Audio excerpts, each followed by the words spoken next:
अस्सलाम वालेकुम स्टूडेंट्स। आज जिस टॉपिक के बारे में हम लोग डिस्कस करने वाले हैं वो है सिस्टम ऑफ क्लासिफिकेशन।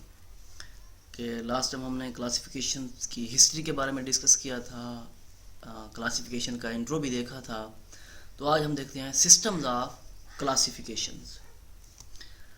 सबसे पहले क्लासिफिकेशन को हम डिफाइन करेंगे कि क्लासिफिकेशन है क्या। The arrangements of living organisms into groups and सब ग्रुप्स। इनके ऑर्गेनिजम्स को एक ग्रुप्स या सब ग्रुप में अरेंज करना on the basis of similar characters या डिफरेंसेस। उनके दरमियान जो सिमिलरिटीज़ हैं या डिफरेंसेस हैं, और इस प्रोसेस को क्या नाम देते हैं? System of classification.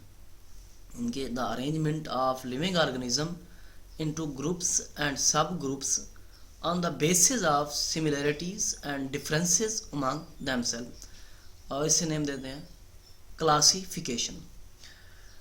क्लासिफिकेशन के जो सिस्टम्स हैं जो यूज़ भी किए जाते हैं आजकल, वो हैं 4 टाइप्स के। Artificial system of classification, natural system of classification, phylogenetic system of classification and modern system of classification। तो हम सीक्वेंस के साथ इन सब के बारे में देखेंगे। सबसे पहले हम देखेंगे आर्टिफिशियल सिस्टम ऑफ क्लासिफिकेशन।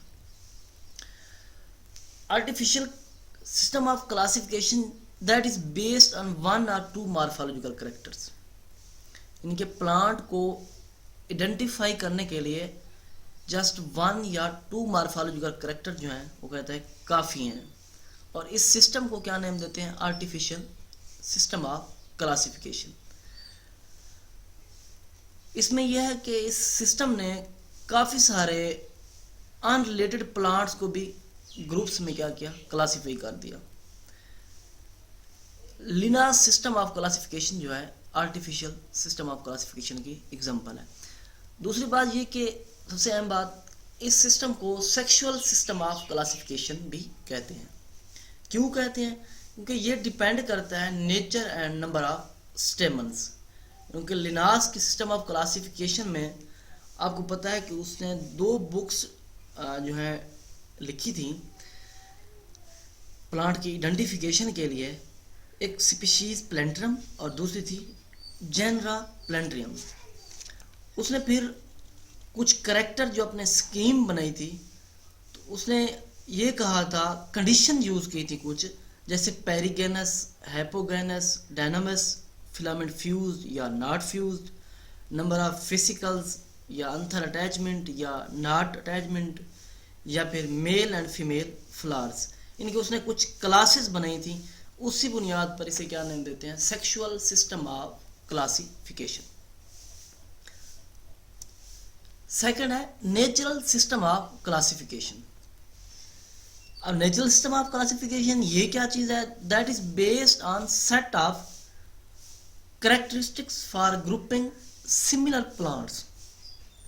अब ये क्या कहता है कि एक करेक्टर नहीं बल्कि set of characteristics for grouping. इनके प्लांट्स को ग्रुप बनाने के लिए सिर्फ एक चीज, यानी कि 1 या 2 मॉर्फोलॉजिकल कैरेक्टर नहीं बल्कि काफ़ी ज़्यादा कैरेक्टर उसमें देखने हैं, फिर हम सिमिलर प्लांट्स को उसी ग्रुप में लेके आ सकते हैं, वरना उनके अलग अलग ग्रुप बनाने पड़ेंगे।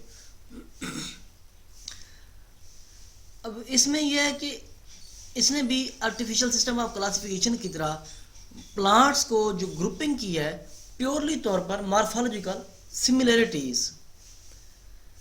इसने एवोल्यूशनरी जो रिलेशनशिप थे उसने कहा कि इस बेस पर सिस्टम ऑफ क्लासिफिकेशन प्लांट्स को क्लासिफाई नहीं कर सकते, यानी कि evolutionary relationship are not developed in this system.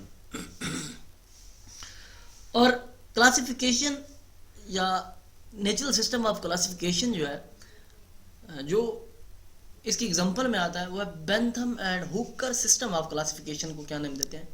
Natural system of classification. तो ये कौन सा था? Natural system of classification. Artificial में 1 or 2 करेक्टर्स, इसमें क्या है? Set of characteristics. फिर थर्ड माना जाता है फाइलोजेनेटिक सिस्टम ऑफ क्लासिफिकेशन। अब फाइलोजेनेटिक सिस्टम ऑफ क्लासिफिकेशन में इन्होंने क्या बुनियाद रखी? ऑन द बेसिस ऑफ या groups plant on the basis of set of morphological characteristics and phylogenetic relationship.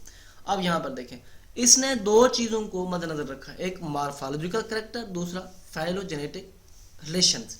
हालांकि पहले दोनों सिस्टम में जस्ट मॉर्फोलॉजिकल कैरेक्टर, एक में कहा गया 1 और 2, दूसरे में कहा गया सेट ऑफ कैरेक्टर्स। लेकिन अब यहाँ पर वो क्या कह रहा है कि set of morphological character plus phylogenetic relationship भी क्या करने हैं, यहाँ पर ऑब्जर्व करने हैं, इस सिस्टम ऑफ क्लासिफिकेशन में यूज़ किए गए हैं।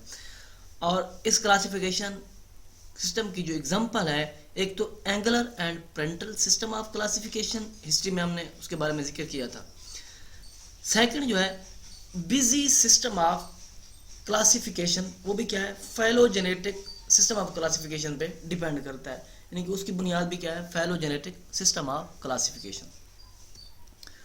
फिर आ जाता है मॉडर्न सिस्टम ऑफ क्लासिफिकेशन। अब इसमें क्या है, इसमें ये क्या गया कि प्लांट्स को ग्रुप वाइज बनाया गया on the basis of morphological characters and modern studies. अब इसने क्या किया, एक तो बेसिस मॉर्फोलॉजिकल कैरेक्टर्स, दूसरा क्या क्या मॉडर्न स्टडीज। अब मॉडर्न स्टडीज कौन सी हैं, like anatomy, phytogeography, embryology, palynology, karyology, serology, palaeontology, ये क्या है, मॉडर्न क्लासिफिकेशन या मॉडर्न स्टडीज। अब इस सिस्टम की जो एग्जांपल है वो है तख्ता जान system of classification that will prove या suggested the modern system of classification या given the name of modern system of classification। यानी कि इसमें क्या किया गया है, पहले में 1 और 2 मॉर्फोलॉजिकल कैरेक्टर, सेकंड में set of morphological character, third में क्या था, morphological character plus phylogenetic relationship. अब यहाँ पर वो क्या कह रहा है कि morphological character plus modern studies. Modern studies के बारे में उसने जिक्र किया, एनाटॉमी का कर दिया, एम्ब्रियोलॉजी का कर दिया, पेलेंटोलॉजी का कर दिया, कैरियोलॉजी का कर दिया, सेरालॉजी का कर दिया, पेलिनोलॉजी का कर दिया, और साथ में एग्जांपल दी तख्ता जान सिस्टम ऑफ क्लासिफिकेशन। फिर आ जाता है नोमेनक्लेचर, जो सिस्टम ऑफ क्लासिफिकेशन के बाद जो बात हुई। नोमेनक्लेचर क्या है? नोमेनक्लेचर हमने पहले भी जिक्र किया था कि assignment of distinct name to each species, यानी कि स्पीशीज को नेम देना, उनकी नेमिंग करना, प्लांट्स या एनिमल, उसे हम क्या नेम देते हैं, नोमेनक्लेचर का। लेकिन नोमेनक्लेचर के साथ कुछ जो उस दिन मैंने कहा था कि कुछ कॉमन नेम जो हैं वो एक कंट्री क्या रीजन टू रीजन भी डिफरेंट होते हैं। जो प्रॉब्लम्स हैं वो सबसे पहले वो डिस्कस करते हैं, देन जाके हम सिस्टम ऑफ बाइनोमियल क्लेचर की बेसिस देखते हैं। फर्स्ट प्रॉब्लम ये, common name that are vary from country to country, हत्ता के 100 of different common name from region to region, और काफ़ी सारी स्पीशीज जो हैं उनके डिफरेंट ऑफ 100 या कॉमन नेम्स मौजूद हैं। लेकिन बॉटनी जो है that is studies all over the world, all over the nation. तो इसके लिए ज़रूरी है there must be some system of naming the organism, यानी कि country to country, region to region. जिस तरह मैंने एग्जांपल दी थी ओनियन की, अब उसका साइंटिफिक नेम आपके सामने एलएम सीपा, लेकिन ये देखें कि कुछ एरियाज हम अपने ही तरफ देख लें तो यहाँ पर क्या है कि कुछ लोग उसे बसल, कुछ वसल और कुछ उसे गंडा के नाम से जो है वो जाने जाते हैं।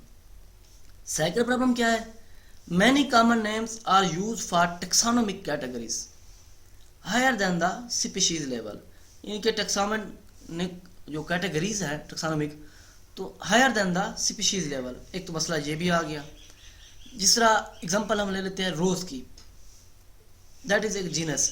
इसकी रोज़ की काफ़ी सारी स्पीशीज़ हैं, आप लोग भी ऑब्जर्व करते हैं अपने इर्द गिर्द, तो हर जगह पे जो कॉमन नेम्स हैं वो डिफरेंट हैं। तो कॉमन नेम हमें नहीं बता सकता कि ये प्लांट्स की कौन सी स्पीशीज़ है, तो इसके लिए ज़रूरी है कोई ऐसा सिस्टम होना चाहिए जो एक ही प्लांट का नेम हो चाहे उसकी जितनी भी स्पीशीज हो। सिमिलरिटीज़ की बुनियाद पर कॉमन नेम किसी इलाके में कोई भी हो उसका, लेकिन scientific name all over the world, all over the nation एक ही होना चाहिए।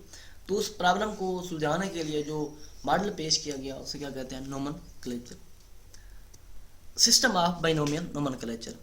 सबसे पहली बात ये कि जो सिस्टम अडाप्ट किया गया वो यही कहा गया कि सिस्टम ऑफ बाइनोमियल नोमेनक्लेचर, और ये प्रेजेंट किया कार्लस लिनास ने।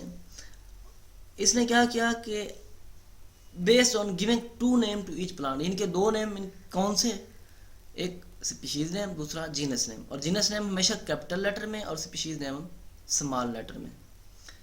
और ये जो नेम जो दिए गए थे वो लैटिन में दिए गए। Binomial system of nomenclature has organise the naming system of plants, यानी कि इसने प्लांट का नेम सिस्टम जो है उसको ऑर्गेनाइज किया।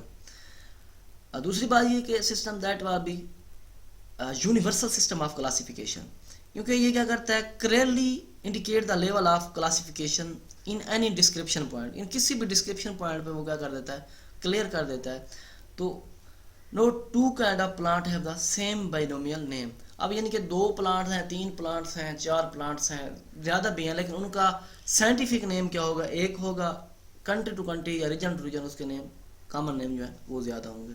और ये name that is given by the international code of botanical nomenclature ICBN, इस इदारे ने, international code of botanical nomenclature ने एक कन्फ्यूजन दूर कर दी जो कॉमन नेम में थी। मीन के हम ये कहते थे कि ये स्पीशीज तो कोई और होगी, अब प्लांट एक ही था लेकिन region to region, country to country उसका नेम जो था वो चेंज था। जी स्टूडेंट, ये था हमारा आज का लेक्चर जिसमें हमने सिस्टम ऑफ क्लासिफिकेशन और बाइनोमियल नोमेनक्लेचर के बारे में डिस्कस किया। नेक्स्ट लेक्चर के लिए अल्लाह हाफिज़।